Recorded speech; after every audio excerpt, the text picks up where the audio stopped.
আসসালামু আলাইকুম, আমি রাকিব হাসান। রাকিব স্যার ইউটিউব চ্যানেলের পক্ষ থেকে আপনাদের সবাইকে স্বাগতম।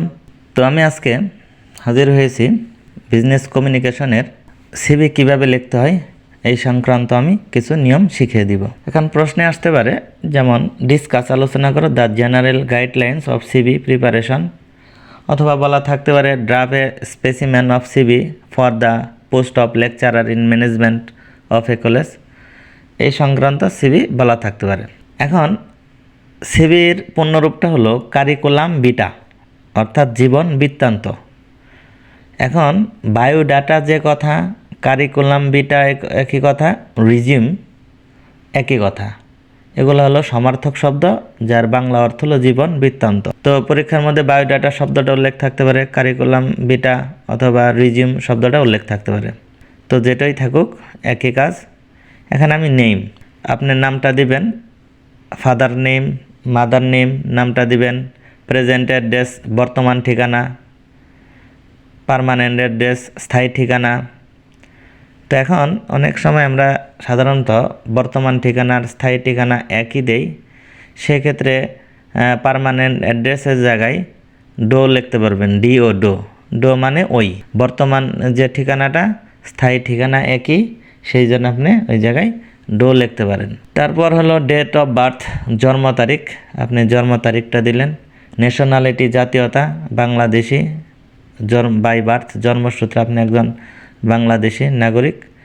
রিলিজিয়ন, ধর্ম, এখানে ইসলাম হলে ইসলাম, হিন্দু হলে হিন্দু, বৌদ্ধ হলে বৌদ্ধ, খ্রিস্টান হলে খ্রিস্টান, এখানে আপনার ধর্মের এখানে নাম দিবেন। মেরিটাল স্ট্যাটাস, অর্থাৎ বৈবাহিক অবস্থা, এখানে আমি আনমেরিড দিছি, কেউ যদি মেরিট থাকেন মেরিট দিবেন বা আনমেরিট দিবেন।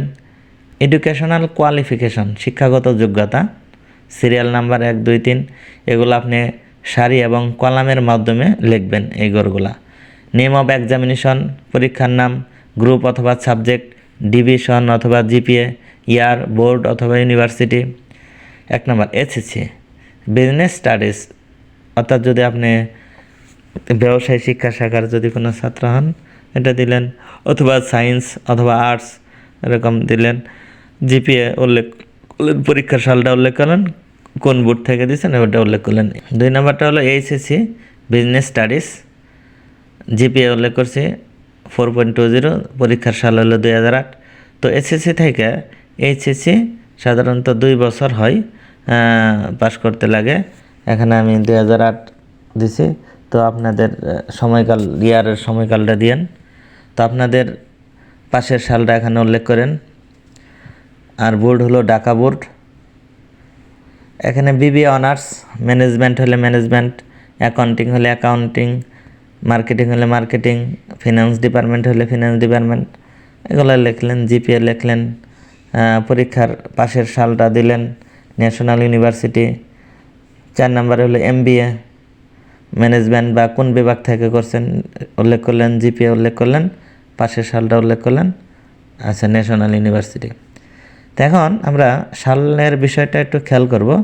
যেমন এখানে আমি এসএসসি 2006 দিছি, তার 2 বছর পরে ইন্টার অর্থাৎ এইচএসসির পরেই অনার্স হলো 4 বছরের কোর্স, 8 থেকে 4 বছর হলো 2012 সালে এখানে উল্লেখ করছি। মাস্টার্স হলো 1 বছরের কোর্স 2013।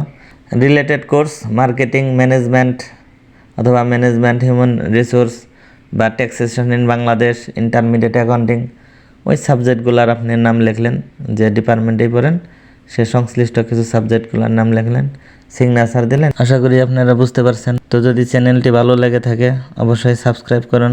আজ এখানেই শেষ করছি। সবাই ভালো থাকুন, সুস্থ থাকুন। আল্লাহ হাফেজ।